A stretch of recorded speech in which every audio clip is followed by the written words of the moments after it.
जय Hind students, welcome to study for civil services. कैसे हैं आप सभी लोग? उम्मीद करता हूं सभी बहुत ही बढ़िया होंगे। सो गाइस, आज है 6 नवंबर 2025 और आज के करंट अफेयर्स को हम लोग कवर करने वाले हैं।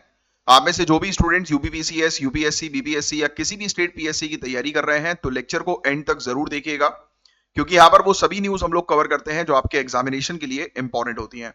और गाइज, ये है हमारे ज्ञान सर, और ज्ञान सर के स्पेशल पेड बैच को ज्वाइन करने के लिए इन दिए गए नंबर पर कॉन्टैक्ट कीजिए।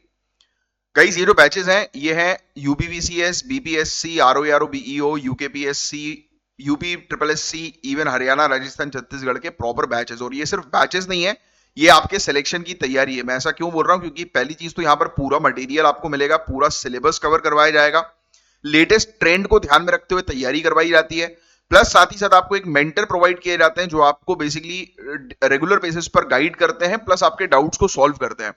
और इतना ही नहीं, कोर्सेज हर साल अपडेट होते हैं, तो पूरी फुल फ्लेजेड अपडेटेड इंफॉर्मेशन आपको मिलेगी। तो आज ही इन दिए गए नंबर पर कांटेक्ट करिए, पूछ लीजिएगा कि कोई डिस्काउंट ऑफर चल रहा है क्या, और उस हिसाब से अपनी तैयारी जो है वो आज से ही शुरू कर दीजिए, क्योंकि ये तैयारी सिलेक्शन की तैयारी है गुरु। चलिए, तो ये है आज के टॉपिक्स, इनको एक एक करके हम लोग कवर अप करेंगे। और बाय द वे मैं आपको बता दूं, जब आप कांटेक्ट करें तो एक बार बता दीजिएगा कि आप करंट अफेयर्स के लेक्चर्स रेगुलरली फॉलो करते हैं, तो आपको एक्स्ट्रा डिस्काउंट भी मिल सकता है। तो ये टॉपिक्स हैं जिनको हम लोग कवर करेंगे। तो हर एक टॉपिक को डिटेल में कवर करने से पहले मजा तब आएगा जब मैं आपको हर एक टॉपिक की एक बेसिक सी जानकारी अभी दे दूं, जिससे कि टॉपिक पढ़ने में बड़ा मजा आने वाला है। तो आयरन मैन किनको कहते हैं हम लोग? तो आपको पता है भाई, सरदार पटेल जी को। इनकी 158th जयंती गुजरात के स्टैचू ऑफ यूनिटी पर सेलिब्रेट की गई, और हमारे ऑनरेबल प्राइम मिनिस्टर ने एक भारत श्रेष्ठ भारत का जो इनका विजन था उसको हाईलाइट किया। क्योंकि यार पटेल जी एक अलग ही पर्सनालिटी थे भाई, लंबे चौड़े, हाइटेड, बिल्कुल बोल्ड पर्सनालिटी। उन्होंने हमारी कंट्री के जो 565 प्रिंसली स्टेट्स जो थे ना, उनको एकत्रित किया था। काफी सारे ऐसे राजा थे जो इंडिया में शामिल ही नहीं होना चाह रहे थे, तो उनको हर तरीके से जो है वो शामिल करवाया कि नहीं भाई, इंडियन यूनियन के साथ जो है वो रहना है ना। इवन पता है, ऑल इंडिया सर्विसेज जो है, जिसमें यूपीएससी की जो आप तैयारी करते हैं, सिविल सर्विसेज एग्जामिनेशन की, आईएएस, आईपीएस, आईएफएस, तो ऑल इंडिया सर्विसेज को इन्होंने स्टील फ्रेम ऑफ इंडिया कहा था, जिसने इंडियन एडमिनिस्ट्रेशन की इंटीग्रिटी बनाई रखी है। तो उनका विजन आज भी रेलिवेंट है। जैसे गोवा को मर्ज किया 1961 में, सिक्किम एसेशन 1975 में, आर्टिकल 370 का रिमूवल 2019 तक, ये सब उनके विजन के ऊपर आधारित पूरी चीजें हुई हैं। तो इन्हीं के बारे में हम लोग चर्चा करेंगे। इस टॉपिक के अंदर काफी सारे आपको फैक्ट्स मिलेंगे जो आपको प्रीलिम्स में हेल्प करेंगे। तो हर एक फैक्ट इस टॉपिक से रिलेटेड आपको नोट डाउन करना है अपने पास, वो मैं अभी आगे चल के आपको बताऊंगा। नेक्स्ट जो टॉपिक है, ये टॉपिक सुनने वाला है, और एक फैक्ट है, यूआईडीएआई ने लॉन्च किया है आधार विजन 2032 फ्रेमवर्क, जिसका ऑब्जेक्टिव ये है कि हमारी बेसिकली टेक्नोलॉजी को कहीं सिक्योर बनाना, फ्यूचर प्रूफिंग लिखा हुआ ना, इंडिया डिजिटल आइडेंटिटी। क्योंकि अल्टीमेटली यार साइबर सिक्योरिटी एक बहुत बड़ा इशू है, राइट? तो उसको स्ट्रेंथन करना, उसको मजबूत करना हमारा मेन ऑब्जेक्टिव है। आधार जो है वो 12 डिजिट का यूनिक आईडी नंबर है, और अब तक लगभग 142.7 करोड़ लोगों के पास है आधार। और इस विजन का फोकस है कि एआई के माध्यम से ऑथेंटिकेशन करना, ब्लॉकचेन इंटीग्रेट करना, क्वांटम टेक्नोलॉजी को जो है वो इन्वॉल्व करना, बेटर सिक्योरिटी, बेटर इसके प्रोटेक्शन के लिए, है ना। तो यही है digital personal data protection act, जो 2023 जो है उसके साथ अलाइन करके कुछ चीजें जो है वो लाई जा रही हैं, जिसके बारे में हम बात करेंगे, जिसमें मेनली आपको जो है वो चीजें सुननी है।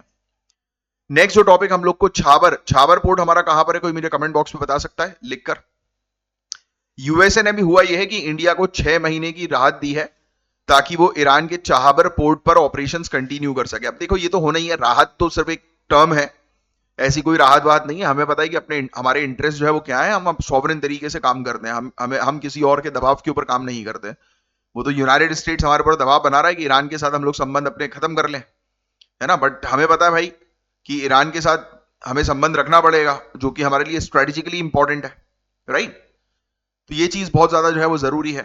ये पोर्ट अफगानिस्तान और सेंट्रल एशिया तक एक्सेस देता है, बिना पाकिस्तान के थ्रू जाए हुए। तो ये छाबर पोर्ट हमारे लिए बहुत ज्यादा जरूरी है। तो इसी से जुड़ा एक आर्टिकल है, ये भी ज्यादातर 80-90% टॉपिक जो है वो सुनने वाला है।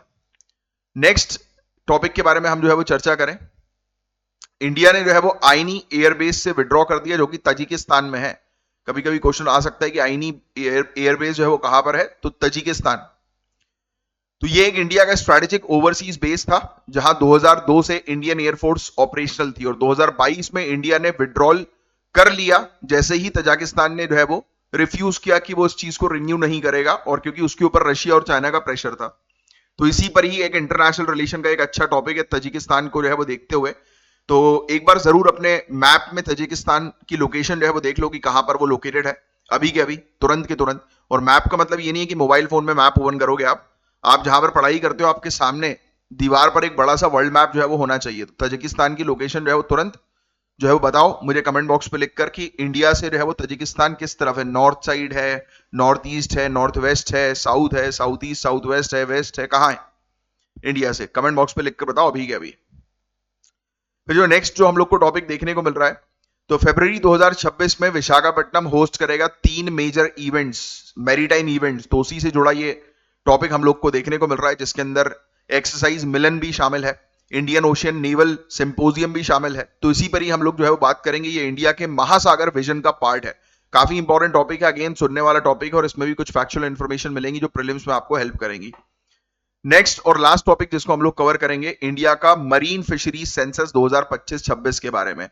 मरीन फिशरीज सेंसस, तो अब हम लोग को डिटेल, क्योंकि अभी हम लोग आज की रेट में जो है वो समुद्री क्षेत्र पर मेनली ज्यादा फोकस कर रहे हैं, क्योंकि उसका इकोनॉमिक पोटेंशियल बहुत हाई है, राइट। तो इसी पर ही हम बात करेंगे। इसमें प्रधानमंत्री मत्स्य संपदा योजना के बारे में भी जो है वो जानकारी हमें मिलेगी। तो ये वाला एक टॉपिक है। तो ऐसे कुछ टॉपिक्स हैं, मतलब 80% टॉपिक सुनने वाला है, 20% कुछ पॉइंट्स होंगे जो आपको नोट डाउन करने होंगे, जो मैं आपको बताऊंगा। चलिए आइए पटेल जी के टॉपिक को पढ़ेंगे। तो इस टॉपिक के अंदर जितनी भी आपको चीजें मिल रही हैं वो आपको नोट डाउन करना है। तो 31 अक्टूबर 2025 को हमने मनाया राष्ट्रीय एकता दिवस। सरदार पटेल जी की कौन सी एनिवर्सरी थी? 150th birth anniversary. ये नोट डाउन करके रखना है आपको। तो गुजरात की स्टैच्यू ऑफ यूनिटी पर यह सेलिब्रेट किया गया, और इस ओकेजन पर हमारे जो ऑनरेबल प्राइम मिनिस्टर हैं उन्होंने unity parade, oath of unity और कल्चरल प्रोग्राम्स के जरिए पटेल जी के vision of United and strong India को जो है वो मतलब हाईलाइट किया, कि जो पटेल जी जो बोलते थे कि हमारा देश जो है वो एकजुट होकर रहे, यूनाइटेड जो है वो रहे, राइट। फिर जो स्ट्रॉन्ग रहे हमारा देश, सबसे ताकतवर जो है वो रहे, और सेल्फ रिलायंट, हम आत्मनिर्भर बन के रहे। तो ये कुछ विजन है, ये 3 विजन ये आप जो है वो ध्यान में रखिएगा पटेल जी के, strong, United and self reliant India. तो ये फैक्ट आपको ध्यान में रखना है, बस इतना सा। तो इसमें पहला वाला पॉइंट और थर्ड वाला पॉइंट ठीक है, ये आप नोट डाउन कर सकते हैं। नेक्स्ट की तरफ हम जो है वो आगे बढ़े। तो सरदार पटेल जी का जन्म 31 अक्टूबर 1875 को गुजरात में हुआ था, और ये एक सक्सेसफुल लॉयर के रूप में उभर कर आए, जिन्होंने अपना करियर लॉयर के रूप में स्टार्ट किया। लेकिन 1918 के खेड़ा सत्याग्रह के दौरान उनका झुकाव नेशनल मूवमेंट की तरफ जो है वो हो गया। तो उनके लिए टर्निंग पॉइंट जो था पटेल जी के लिए, वो कौन सा था? खेड़ा सत्याग्रह। और गांधी जी के साथ मिलकर उन्होंने किसानों के अधिकार, सामाजिक न्याय, ऐसी चीजों पर जो है वो काम किया। और 1928 में बरदोली सत्याग्रह, आज ही आप जो है वो बरदोली सत्याग्रह के बारे में पढ़ेंगे, वेरी इंपॉर्टेंट टॉपिक जो प्रीलिम्स में अक्सर आता है, लिख लो बरदोली सत्याग्रह। इस दौरान उन्होंने जो लीडरशिप दिखाई, उसके बाद उन्हें सरदार की उपाधि मिली। अक्सर एग्जाम में क्वेश्चन आता है कि सरदार की उपाधि जो है वो पटेल साहब को जो है वो कब मिली थी? तो बरदोली सत्याग्रह के बाद, जो 1928 में हम लोग को देखने को मिला, क्योंकि ये लीडर बन के रहे थे, है ना, लोगों के। तो ये चीज आप मेंस में इस प्रकार के पॉइंट जो है वो लिख सकते हैं, प्रीलिम्स में तो डायरेक्टली इंपॉर्टेंट है ही, आता ही है। फिर आते हैं 1931 में कराची सेशन की बात करते हैं। तो कराची सेशन में पटेल जी इंडियन नेशनल कांग्रेस के प्रेसिडेंट थे, ये फैक्ट भी आपको ध्यान में रखना है। भगत सिंह जी के एग्जीक्यूशन के बाद के जो पीरियड था, बहुत ही खतरनाक पीरियड था, उस समय उन्होंने पार्टी को एकत्रित करके लीडरशिप दिखाई। उनकी अप्रोच जो थी वो काफी प्रैग्मेटिक अप्रोच थी, यानी कि प्रैक्टिकल अप्रोच जो है ये रखते थे, प्रैग्मेटिक अप्रोच ये रखते थे। एडमिनिस्ट्रेटिव स्किल्स उनकी बहुत शानदार थी, है ना, प्रशासनिक जो स्किल्स थी उनके अंदर काफी शानदार थी। और डिसिप्लिन उनका जो था, उसने इंडिपेंडेंस के बाद नेशन बिल्डिंग के ग्राउंड वर्क को मजबूत किया। तो डिसिप्लिन एक ऐसी चीज होती है गाइस, वो हर एक व्यक्ति की लाइफ में बहुत इंपॉर्टेंट रोल प्ले करती है। अगर एक व्यक्ति अगर अपनी लाइफ में कुछ नहीं कर रहा, सिर्फ वो डिसिप्लिन है ना, तो वो बहुत कुछ कर जाएगा अपनी लाइफ में, सब कुछ कर जाएगा। डिसिप्लिन ही एक लौता सूत्र होता है। लोग पूछते हैं कि कोई ट्रिक बताओ कि कैसे एग्जाम को क्वालिफाई करना है, कोई ट्रिक नहीं है। सिर्फ आप अपने टाइम टेबल जो आपने बनाया है उसको बस प्रॉपर तरीके से फॉलो करो, बिना चीजों को प्रोकास्टिनेट किए, बिना डिले किए, तो ऑटोमेटिकली सक्सेस आपके पास जो है वो पहुंच जाएगी। नेक्स्ट, तो आजादी के बाद पटेल बने इंडिया के पहले डेप्यूटी प्राइम मिनिस्टर और होम मिनिस्टर 1947 से लेकर 1950 के टाइम पीरियड पर। यह पॉइंट बहुत इंपॉर्टेंट है, लिख लीजिएगा।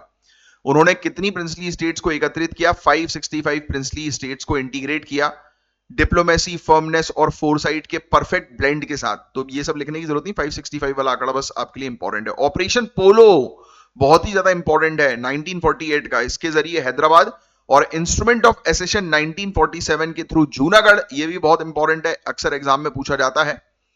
और फिर नेक्स्ट ट्रैवनकोर कश्मीर, ऐसे कॉम्प्लेक्स मर्जर्स को सक्सेसफुली इन्होंने जो है वो हैंडल किया।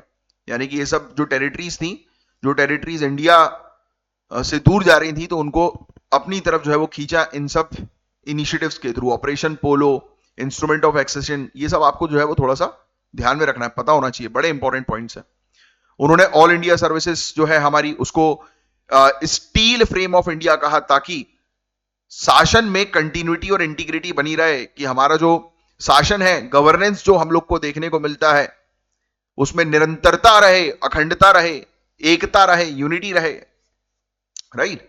तो ये चीज थी इनके बारे में जिसको आपको जो है वो ध्यान में रखना है गाइस। सरदार पटेल जी का विजन एक यूनिफाइड, सेल्फ रिलायंट और वेल गवर्न इंडिया का था। तीन मैंने आपको जो है बताया कि एक strong India, self reliant India और यूनाइटेड इंडिया। ये तीन विजन के साथ मतलब इनकी पूरी कहानी हम लोग को देखने को मिलती है। उनका सपना 1961 के गोवा मर्जर, 1975 के सिक्किम और 2019 के आर्टिकल 370 रिमूवल जैसे माइलस्टोन के रूप में जो है वो पूरा होता हुआ दिखा, क्योंकि ये विजन उनका पहले ही बन गया था, जो उनके जाने के बाद जो है वो हम लोग को नजर आया, राइट, इंप्लीमेंट हुआ। 1924 में अहमदाबाद के म्युनिसिपल प्रेसिडेंट के रूप में उन्होंने पब्लिक सैनिटेशन ड्राइव स्टार्ट करी। अब सोचो आप 1924 में भी जब वो म्युनिसिपल प्रेसिडेंट थे, तो उस समय ही उन्होंने सैनिटेशन पर, स्वच्छता पर जो है वो ध्यान दिया, है ना। अब तो यही सब चीजें जो है, उनकी स्किल्स जो है, इसी स्किल्स के कारण उनको आयरन मैन ऑफ इंडिया जो है वो कहा जाता है। तो ये फैक्ट भी जो है वो आप ध्यान में रखिएगा। 2018 में गुजरात के केवड़िया में उद्घाटन हुआ स्टैचू ऑफ यूनिटी का, 182 मीटर का है ये फैक्ट भी आपको ध्यान में रखना है, आंकड़ा, कि 2018 में हुआ। और दुनिया की सबसे ऊंची स्टैचू जो उनके मतलब विजन को दर्शाती है, कि उनकी स्ट्रेंथ, उनकी यूनिटी का प्रतीक जो है वो बताती है, इंडिया की स्ट्रेंथ और यूनिटी का प्रतीक, जो उनका विजन था। तो ये चीज है गाइस। तो आज भी उनका एक मैसेज, एक भारत श्रेष्ठ भारत, तो ये मैसेज किनका है? पटेल साहब का। ऐसे डायरेक्ट क्वेश्चन आ सकता है। तो हमारे शासन और हमारा जो फेडरल सिस्टम जो है, उसके लिए एक गाइडिंग लाइट है, राइट। तो ये चीज भी जो है वो थोड़ी सी ध्यान में जो है वो रखिएगा। 150th एनिवर्सरी सेलिब्रेशन ने ये चीज फिर से दोबारा से जो है वो दोहराई, कि पटेल जी के आइडियाज जो हैं, कि United India, strong India, self reliant India, ये चीजें जो है, ये उनका जो विजन है वो मॉडर्न इंडिया को इंस्पायर करता है। और प्राइम मिनिस्टर ने अपने स्पीच में कहा है कि पटेल जी के आइडियाज जो हैं नेशनल इंटीग्रिटी के और डेसिसिव गवर्नेंस के, अब भी इंडिया की डेमोक्रेटिक जर्नी को शेप कर रहे हैं। तो यही तो होता है भाई, कोई एक लीडर होता है, उसका जो विजन होता है, उसका जो आइडिया होता है, वो उसके जाने के बाद भी जो है वो बरकरार रहता है। तो ये कहानी थी गाइस पूरी। उसमें जितने भी फैक्ट्स मैंने आपको बताया बड़े इंपॉर्टेंट है, और पटेल साहब जी से रिलेटेड जहां जहां पर भी आपको फैक्ट्स मिलते रहे, वहां वहां पर फैक्ट्स अपने नोट डाउन करते रहिएगा। अब नेक्स्ट टॉपिक की तरफ हम जो है वो आगे बढ़ते हैं। हम एक बड़े ही इंपॉर्टेंट इनिशिएटिव की बात करेंगे, UIDAI, unique identification authority of India. इसने रिसेंटली लॉन्च किया है आधार विजन 2032, लिख लीजिए, आधार विजन 2032 लॉन्च हुआ है यूआईडीएआई के द्वारा।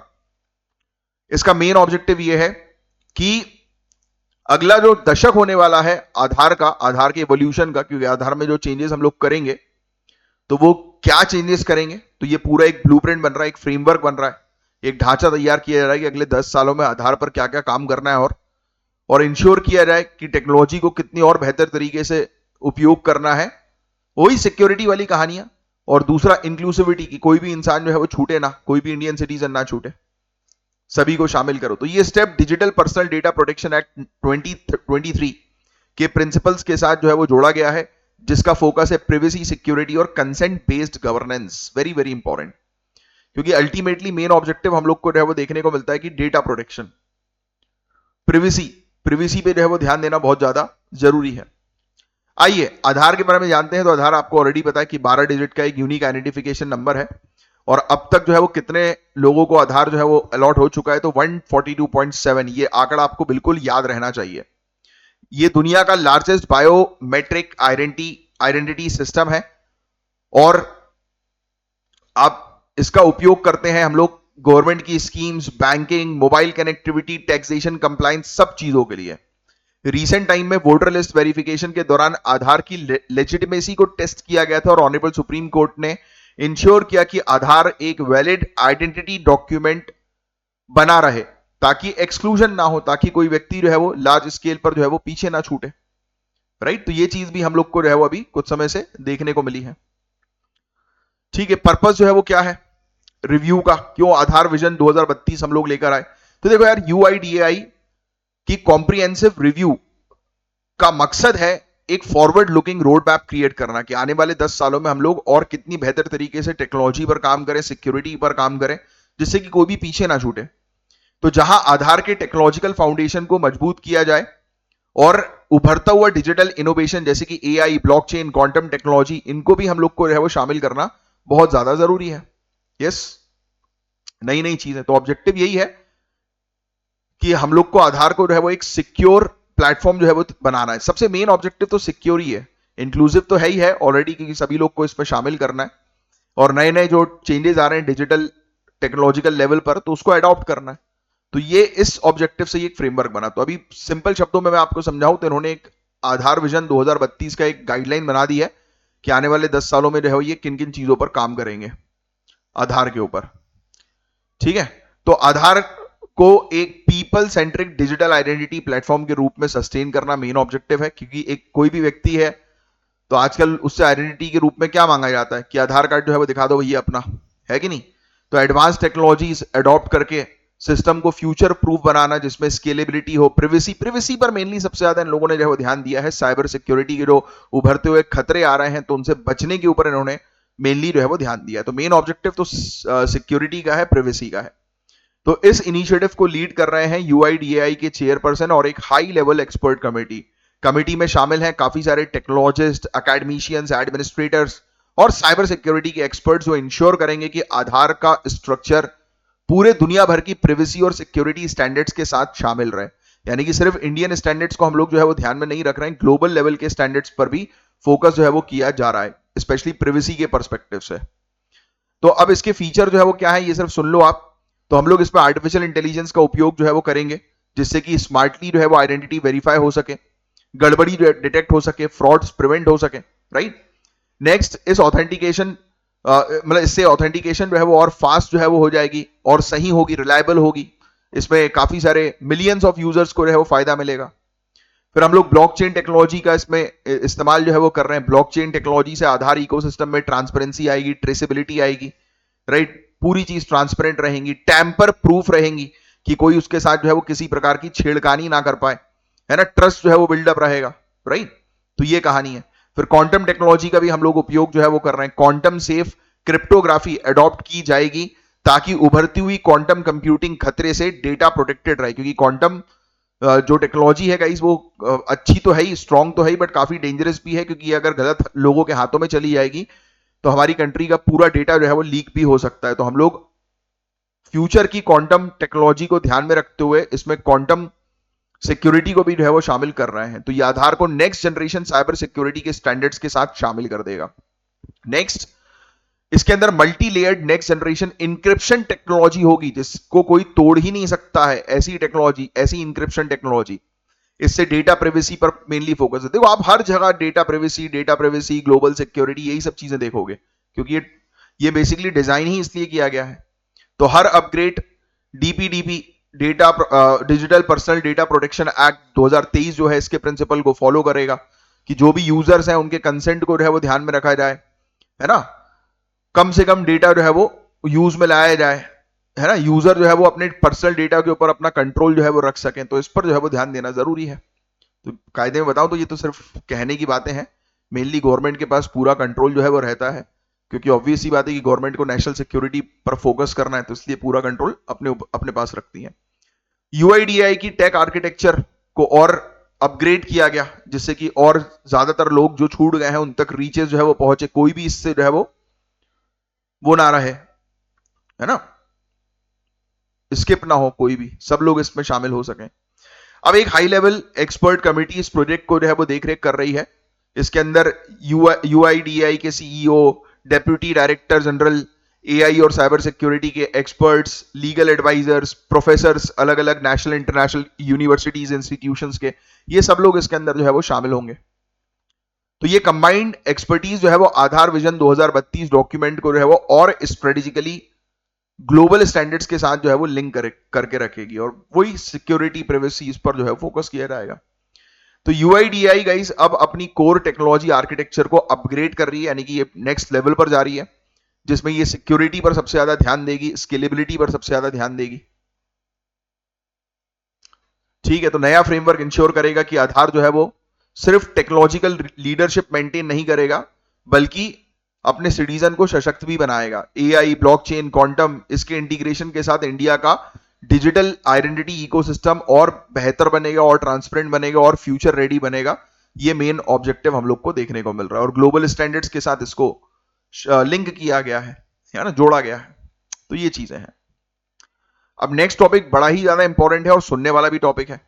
एक मेजर डिप्लोमेटिक डेवलपमेंट हुआ, यूनाइटेड स्टेट्स ने इंडिया को 6 महीने का सैंक्शन वेवर दिया है ताकि इंडिया अपने ऑपरेशंस ईरान के छाबर पोर्ट पर कंटिन्यू कर सके। यह announcement ministry of external affairs ने कंफर्म किया, और इस वेवर का महत्व बहुत डीप है। यह इंडिया के स्ट्रेटेजिक, इकोनॉमिक और रीजनल कनेक्टिविटी इंटरेस्ट को प्रोटेक्ट करता है। तो हमारे देखो 3 मेन इंटरेस्ट हैं इस पर्टिकुलर प्रोजेक्ट के अंदर। एक तो स्ट्रेटेजिक इंटरेस्ट है। स्ट्रेटेजिक किस पॉइंट ऑफ व्यू से? क्योंकि देखो भाई, हमें पाकिस्तान की शक्ल देखनी नहीं है, हमें अगर सेंट्रल एशिया पे जाना है तो हमारे पास एक रूट था कि पाकिस्तान से होते हुए जाए, बट पाकिस्तान के बगल में है ईरान। तो हमने क्या सोचा कि चलो भाई ईरान पर अपना एक बंदरगाह बनाते हैं, अपना जहाज जो है वो भेजेंगे ईरान पे, और ईरान से एक रेलवे ट्रैक जो है वो जाएगा अफगानिस्तान, और अफगानिस्तान से सेंट्रल एशिया, यूरोप तक हम लोग जो है वो पहुंच जाएंगे।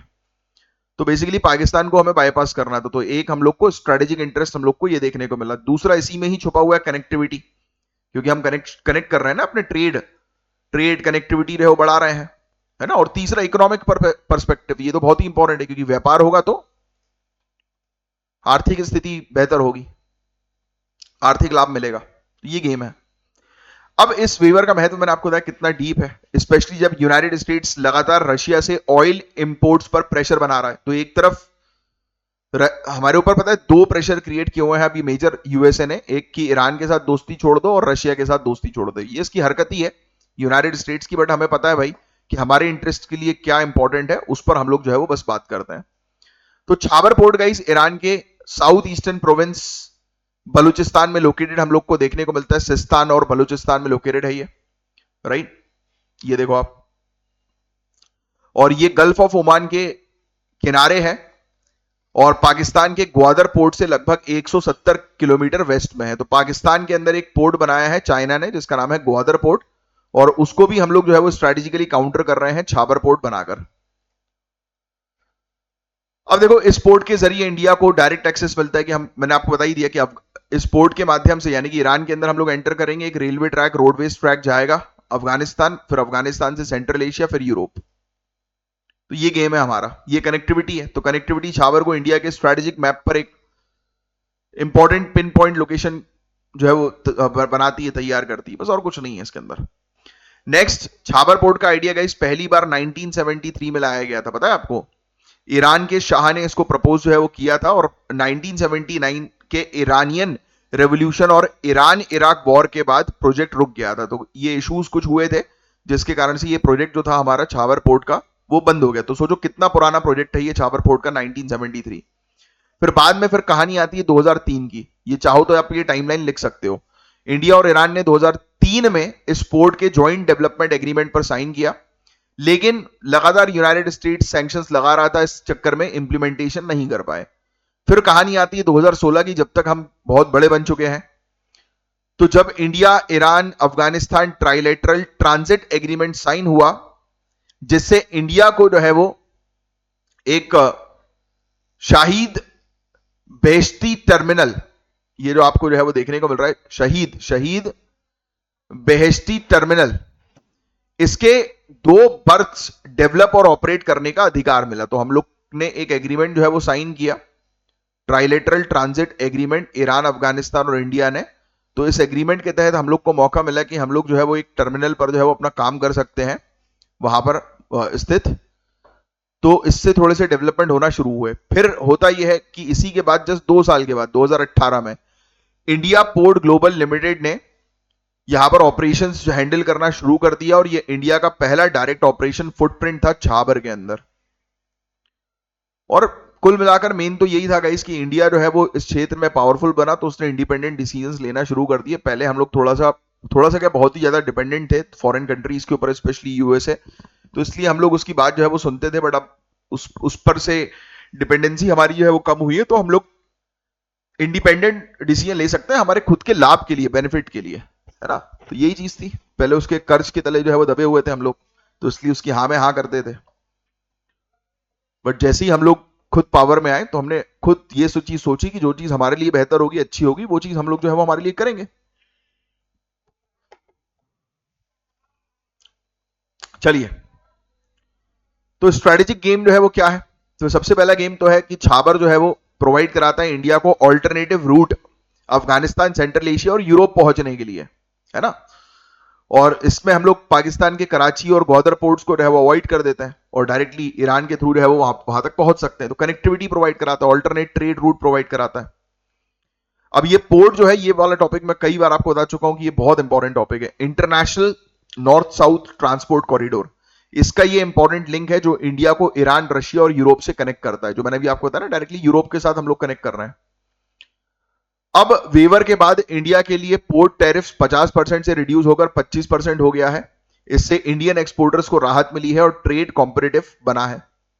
साथ ही साथ पोर्ट के जरिए हम लोग काफी सहायता भी करते हैं इस क्षेत्र में। जो भी डिस्टर्बेंस होता है, जो भी लोग फंस जाते हैं या किसी को किसी चीज की सहायता की आवश्यकता पड़ती है, तो इस रूट का इस्तेमाल करके हम लोग मानवीय सहायता भी प्रोवाइड कराते हैं। तो ये गेम है गाइस। तो यूनाइटेड स्टेट्स ने जो हम लोग को वेवर दिया है, इसके पीछे महीनों की बातचीत थी इंडिया और यूनाइटेड स्टेट्स के बीच में, तो इससे एक बैलेंस मेंटेन हुआ। अब वो तो हमें पता ही था यूनाइटेड स्टेट्स वेवर तो देगा ही देगा। अब वो वेवर जो है वो इसलिए देता है क्योंकि उसको छोटा होना नहीं है, वो ईगो उसका नहीं तो क्लैश हो जाएगा, है ना। तो वो बोलता है कि चलो हम तुम्हें राहत दे रहे हैं, क्योंकि उसके बस की तो है नहीं हमें रोकना। तो वो सोच देता है कि टेम्पररी राहत दी है हमने, बट हमें ऑलरेडी पता है कि भाई ये टेम्पररी राहत नहीं है, ये तो हमारा स्ट्रेटेजिक इंटरेस्ट है भाई, जो हमें चाहिए ही।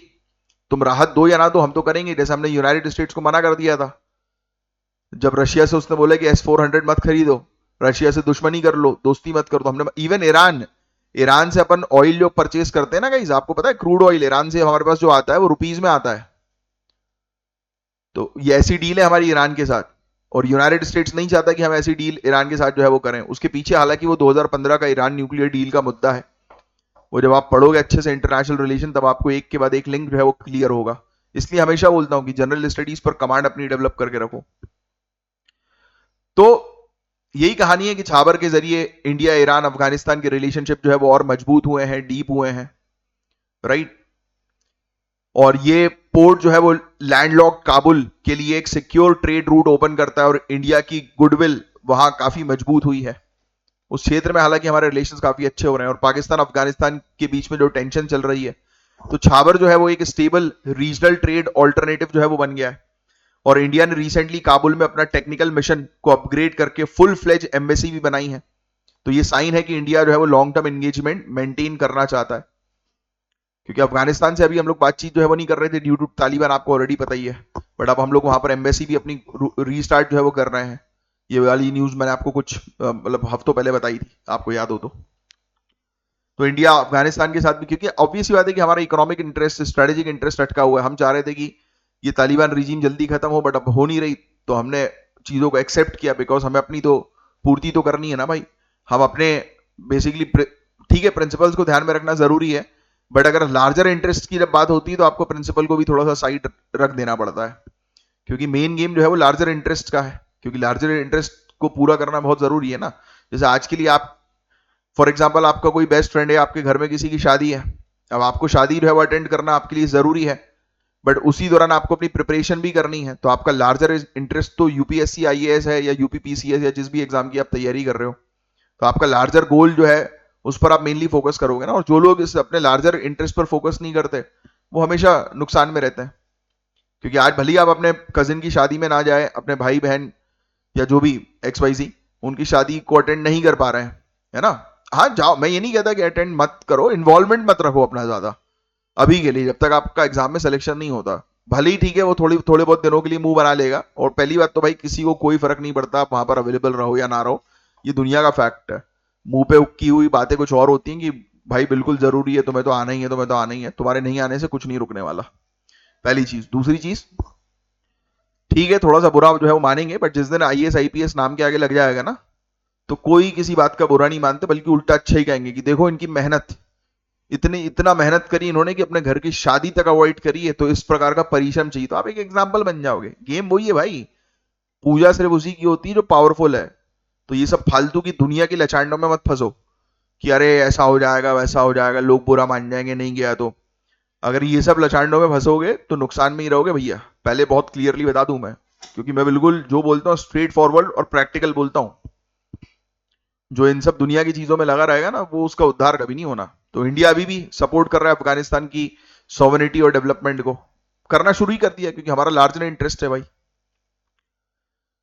ठीक है, बस और कुछ नहीं है इस पर्टिकुलर टॉपिक के अंदर। ये वेवर सिर्फ 6 महीने का है, तो लॉन्ग टर्म प्लानिंग अभी लिमिटेड है, बट हमें ऑलरेडी पता है कि ये बढ़ेगा, एक्सटेंड होगा, हम लोग जानते ही हैं। क्योंकि जब तक हम अपने इंटरेस्ट की पूर्ति करना चाहते हैं हम कर सकते हैं, हमें कोई रोक नहीं सकता भाई, सॉवरेन कंट्री है हम लोग, इंडिपेंडेंट है। चलो, अब एक और टॉपिक हम लोग को देखने को मिल रहा है, ये वाला टॉपिक आपको समझना जरूरी है। तजिकिस्तान की लोकेशन देख लिया आपने?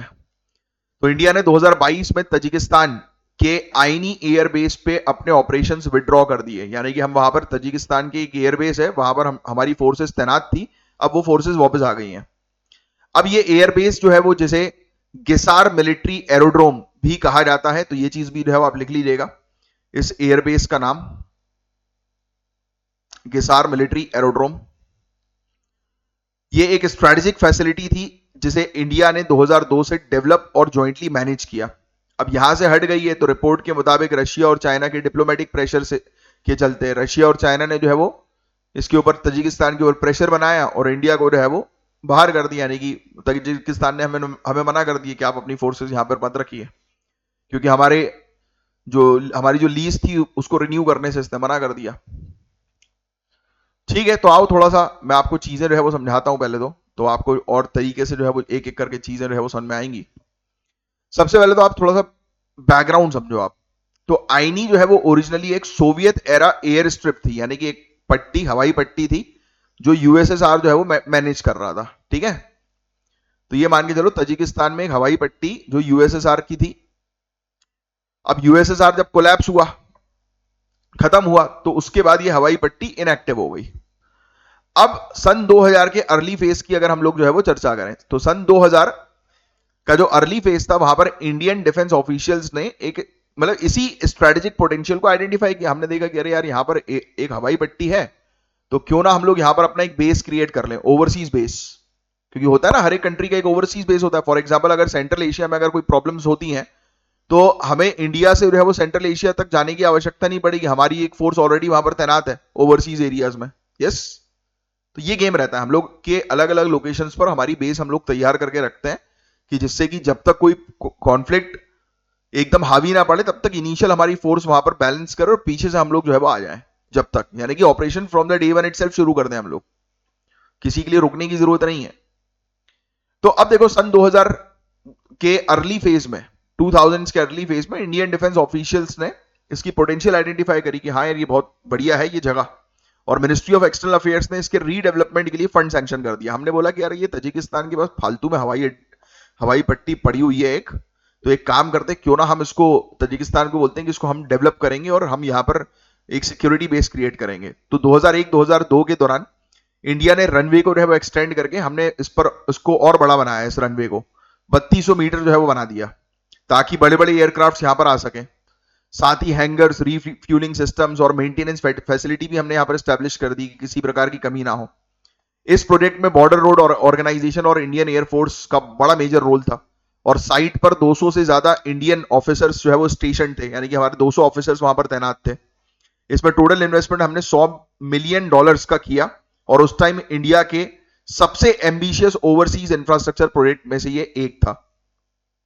अब सुनना, तो इनिशियली जो है आईनी बेस जो है उसका उपयोग लिमिटेड ह्यूमैनिटेरियन और लॉजिस्टिक मिशंस के लिए था। हमने बोला कि भाई अगर कोई किसी को जो है वो मानवीय सहायता की आवश्यकता पड़ेगी तो हम यहां पर अपने फोर्सेस तैनात रखेंगे, और किसी को हेल्प करने के लिए चले जाएंगे, या फिर लॉजिस्टिक पर्पस के लिए था, मतलब वही ट्रेड वगैरह कि अगर कोई सामान आ रहा है, कोई दिक्कत आ गई किसी को, तो हम उसकी हेल्प कर देंगे। तो इंडियन एयरफोर्स ने यहाँ पर हेलीकॉप्टर तैनात किए जो ऑफिशियली तजिकिस्तान को गिफ्टेड थे, राइट। हमने जो है वो गिफ्ट कर दिए थे कुछ तजिकिस्तान को हमारे एयरक्राफ्ट, और जिस एयरक्राफ्ट को चला रही थी हमारी इंडियन एयरफोर्स की टीम, है ना।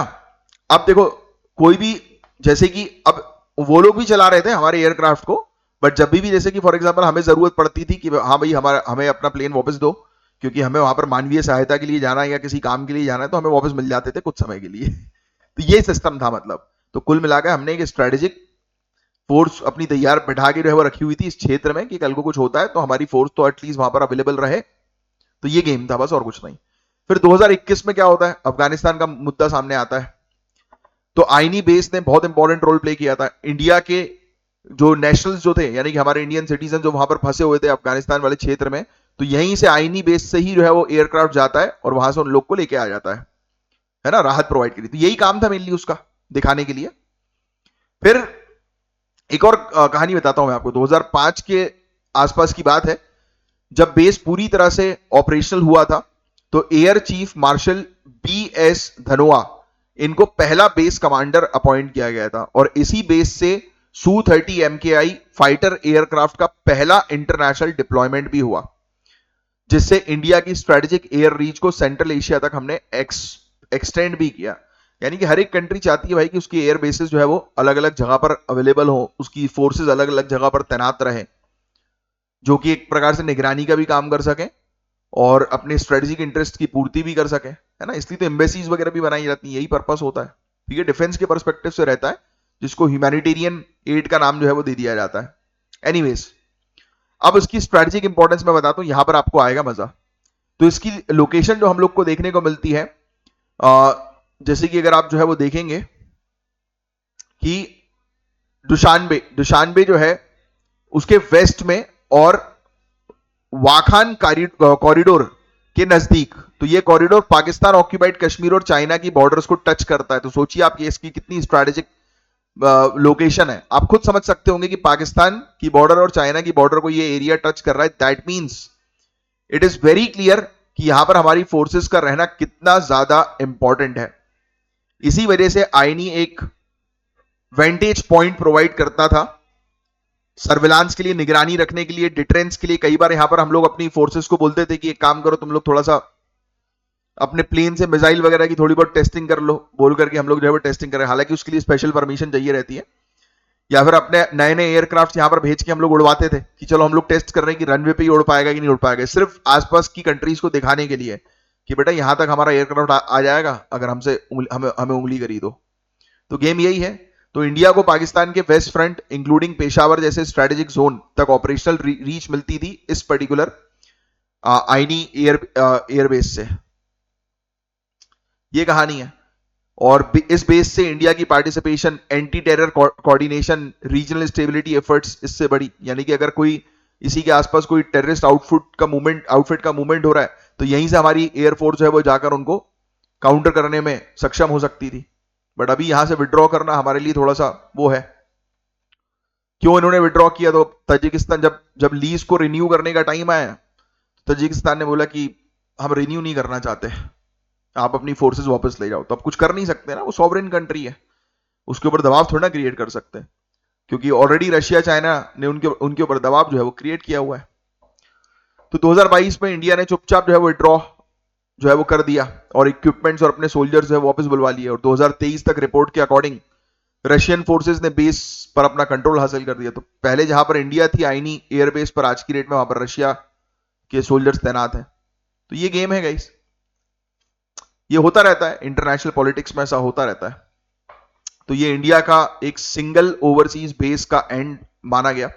मतलब सेंट्रल एशिया में इंडिया की डायरेक्ट स्ट्रेटेजिक प्रेजेंस अब लिमिटेड हो गई है।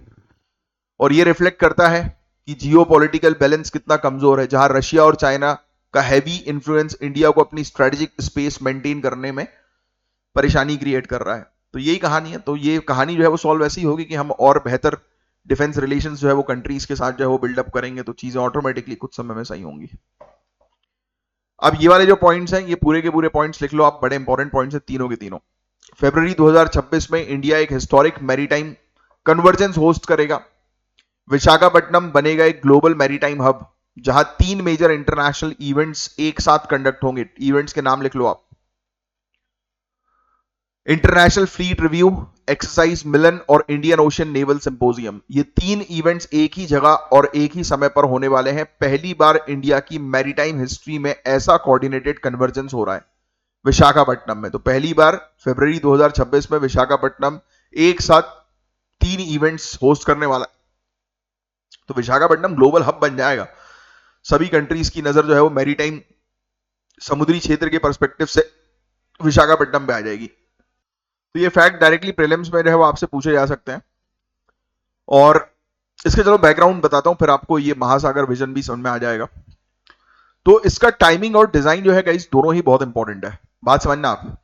ग्लोबल जियोपॉलिटिक्स में इंडो पैसिफिक रीजन अब स्ट्रेटेजिक कंपटीशन का एपीसेंटर बन चुका है। आज की डेट में सभी कंट्रीज इंडो पैसिफिक क्षेत्र की तरफ जो है वो देख रही हैं और अपना इन्वॉल्वमेंट चाह रही है इस क्षेत्र में, जहां पर इंडिया लीड कर रहा है। चाइना का नेवल एक्सपेंशन इस क्षेत्र में है, जैसे कि साउथ चाइना सी, आपको पता ही ऑलरेडी, वहां पर चाइना ने उत्पात मचा के रखा हुआ है। बहुत सारे मैरीटाइम डिस्प्यूट्स होते हैं अलग अलग कंट्रीज के बीच में एक्सक्लूसिव इकोनॉमिक जोन को लेकर, कई बार आपने न्यूज में देखा होगा। फिर ब्लू इकोनॉमी एक चैलेंज जो है वो बन चुका है। सभी लोग जो है वो चाह रहे हैं कि यहाँ पे मौजूद जो रिसोर्सेज हैं उस पर सभी का हक हो, ज्यादा से ज्यादा हक सभी जो है वो अपना बना के चले, है ना। तो इसके बीच में इंडिया एक बैलेंसिंग फोर्स के रूप में उभर रहा है। और इंडिया में ये इवेंट होना मतलब कि ये दर्शा रहा है कि इंडिया जो है वो न्यूट्रली चीजों को हैंडल कर रहा है ग्लोबल लेवल पर। तो हम लोग इस क्षेत्र में लीड करेंगे। और इंडिया का महासागर विजन का ये पार्ट है, जिसका फुल फॉर्म लिख लेना बहुत इंपॉर्टेंट है। Mutual and holistic advancement for security and growth for all. जैसे कि सागर था वैसे ही महासागर हो गया है। तो ये इनिशिएटिव इंडिया के Sagar doctrine security and growth for all in the region का एक्सपेंडेड वर्जन है, जिसका मेन ऑब्जेक्टिव ये है कि आपस में कंट्रीज के बीच में भी हम लोग कॉपरेशन करें। क्योंकि देखो, सागर मेनली डोमेस्टिक पर्सपेक्टिव से, इंडिया के पर्सपेक्टिव से, और महासागर जिसमें दुनिया की दूसरी कंट्रीज को भी इन्वॉल्व किया जाता है। तो आपको बता दें गाइस, इसमें हम लोग को जो 3 जो इवेंट्स जो देखने को मिल रहे हैं, इसमें काफी सारी चीजें, ये तो मैं आपको बताऊंगा एक्सरसाइज मिलन के बारे में, बट पहले मैं आपको इंटरनेशनल फ्लीट रिव्यू बताता हूं।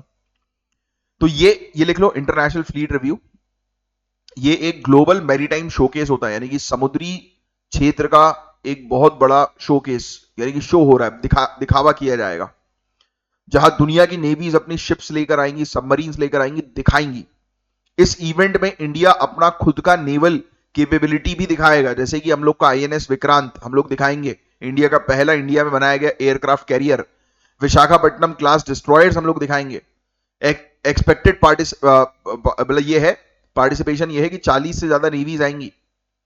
थीम जो है वो maritime synergy for global piece and stability है। ये अभी हालांकि आपको लिखने की जो है आवश्यकता नहीं है, क्योंकि ये सब चीजें जो है वो आपको आगे चल के फिर से जो है वो नजर आएंगी कि फरवरी में ये इवेंट होगा। अभी के लिए तो एक बेसिक आइडिया जो है वो ले लो आप। तो इससे इंडिया एक सिंबॉलिक मैरीटाइम डिप्लोमेसी दिखाता है।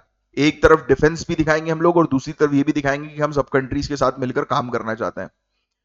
ऐसे ही एक्सरसाइज मिलन की जो है वो हम लोग चर्चा करें, तो ये एक मल्टीलेटरल नेवल एक्सरसाइज है जो 1995 में जो है वो स्टार्ट हुई थी। 1995 में इनिशियली इंडियन ओशियन के कोस्टल कंट्रीज तक लिमिटेड थी, लेकिन अब इंडो पैसिफिक की 40 से ज्यादा कंट्रीज इसमें पार्टिसिपेट करती हैं।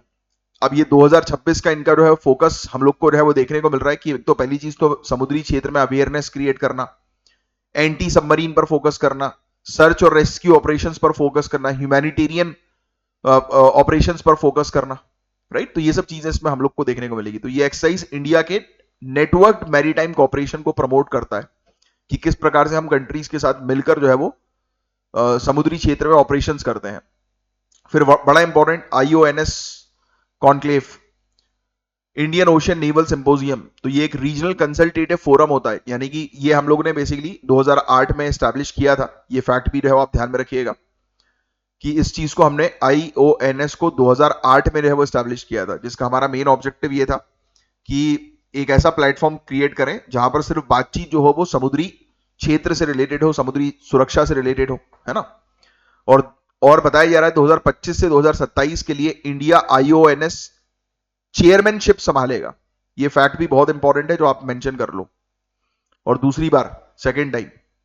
और 2026 आईओएनएस कॉन्क्लेव विशाखापट्टनम में ही होगा। यस, ये फैक्ट भी जो है वो लिख लीजिएगा आप, जो अभी आपने लिख ही लिया वैसे तो ऊपर। इसमें बहुत सारी चीजों के बारे में बातचीत होगी, कंट्रीज अलग अलग सिक्योरिटी को स्ट्रेंथन करने के लिए, ट्रेड को मजबूत करने के लिए, आपस में रिलेशनशिप को मेंटेन करने के लिए अलग अलग अपने बातें रहे वो बताएंगी। इसका मोटो भी हम लोग को बहुत अच्छा जो है वो देखने को मिलता है, चाहो तो लिख लो इसका मोटो IUNS का, collaboration beyond boundaries, collaboration beyond boundaries, ये इसका मोटो हम लोग को देखने को मिलता है IONS का, कोलैबोरेशन बियॉन्ड बाउंड्रीज। ठीक है, अब इसका सिग्निफिकेंस यही है गाइस, इंडिया जो है वो एक लीडर के तौर पर जो है वो उभर कर आ रहा है, मैरीटाइम लीडर पोजीशन एस्टैब्लिश कर रहे हैं इंडो पैसिफिक क्षेत्र में, और ये इवेंट होने से जो है हम लोग को काफी ज्यादा जो है फायदा मिलेगा, ब्लू इकोनॉमी को जो है वो एक बूस्ट मिलेगा, है ना। तो ऐसी चीजें, ASEAN countries, African countries, Gulf countries एक साथ आकर बैठेंगी और मैरीटाइम सेक्टर को और मजबूत करने पर फोकस करेंगी। इवन यहां पर हम लोग चाइना को भी जो है वो साइड लाइन में टारगेट कर सकते हैं। तो देखो क्या होता है आगे चल के, जिसके बारे में हम लोग चर्चा करेंगे। उसी से ही जुड़ा हुआ मिलता जुलता टॉपिक हम लोग को देखने को मिल रहा है, मरीन फिशरी सेंसस का, है ना। तो ये वाला फैक्ट भी जो है वो ध्यान में रखिएगा, मरीन फिशरी सेंसस, सेंसस का जनगणना का मतलब तो आपको ऑलरेडी पता है। तो हम लोग पूरी चीजों को अब डिजिटलाइज कर रहे हैं। अब मरीन फिशरी सेंसस 2025-26 का डिजिटली पहली बार कंडक्ट होने वाला है, ये फैक्ट भी जो है वो ध्यान में रखिएगा। Union minister of state for fisheries, animal husbandry and dairying, इन्होंने लॉन्च किया मरीन फिशरी सेंसस 2025। और फिर एक और चीज, व्यास भारत और व्यास सूत्र मोबाइल एप्लीकेशन, ये चीजें लॉन्च हुई हैं, ये फैक्ट लिख लो। ठीक है, और इंप्लीमेंटेशन जो है इसका जो है वो कौन करेगा, तो इस पूरी चीज को जो है वो इंप्लीमेंट करेगा ICAR, central marine fisheries research institute.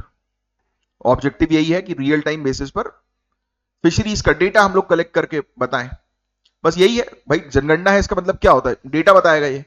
तो मरीन फिशरी सेंसस इंडिया में हर 5 साल में कंडक्ट होता है गाइस। पिछला सेंसस 2010 में हुआ था और उसके बाद 15 साल तक कोई अपडेट नहीं हुआ।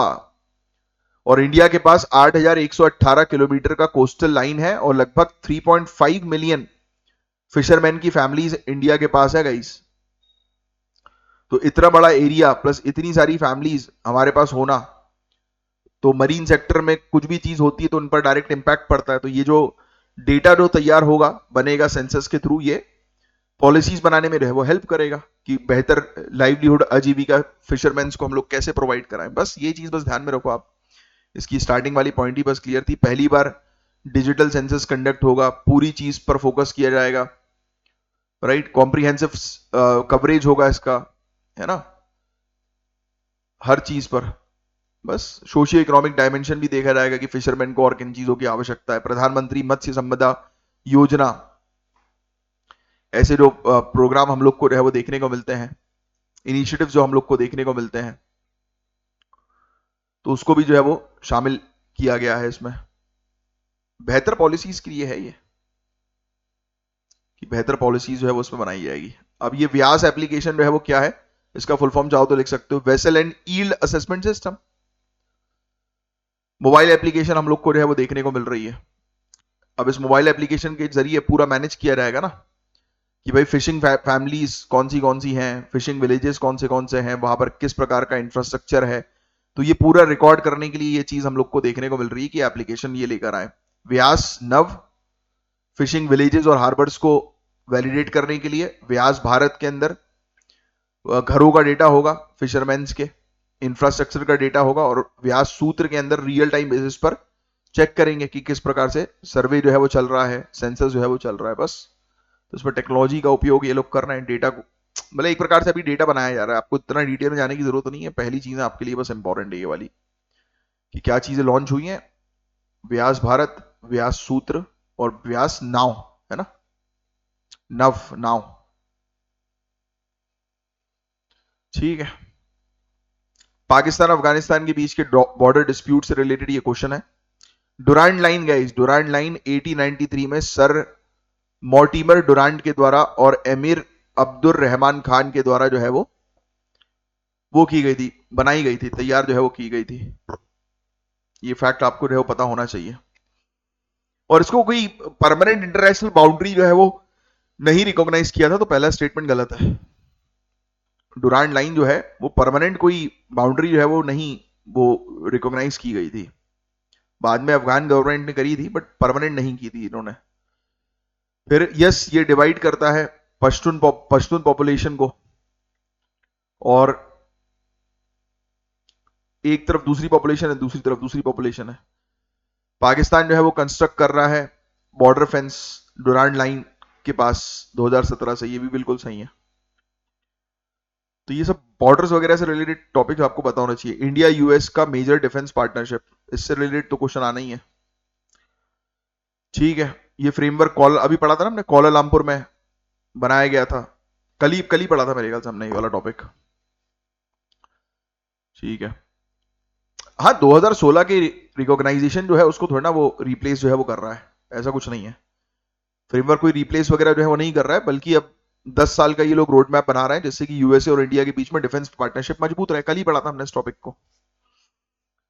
ठीक है, कॉम्पैक्ट इनिशिएटिव भी याद करो, कल ही हमने जो पढ़ा था, है ना। तो कल से रिलेटेड एक एमसीक्यू आपके सामने आ गया। अब ये वैसे ही एक मेंस का क्वेश्चन है, ये 10 साल के नए फ्रेमवर्क से रिलेटेड, ये तो जरूर ट्राई करना है इस क्वेश्चन का आंसर जो है वो देने की। और ज्ञान सर के पेड कोर्स को ज्वाइन करने के लिए दिए गए नंबर पर कांटेक्ट कीजिए। अब मैं मिलूंगा आपसे नेक्स्ट लेक्चर में, तब तक के लिए bye, take care, have a great day, Jai Hind, जय श्री महाकाल।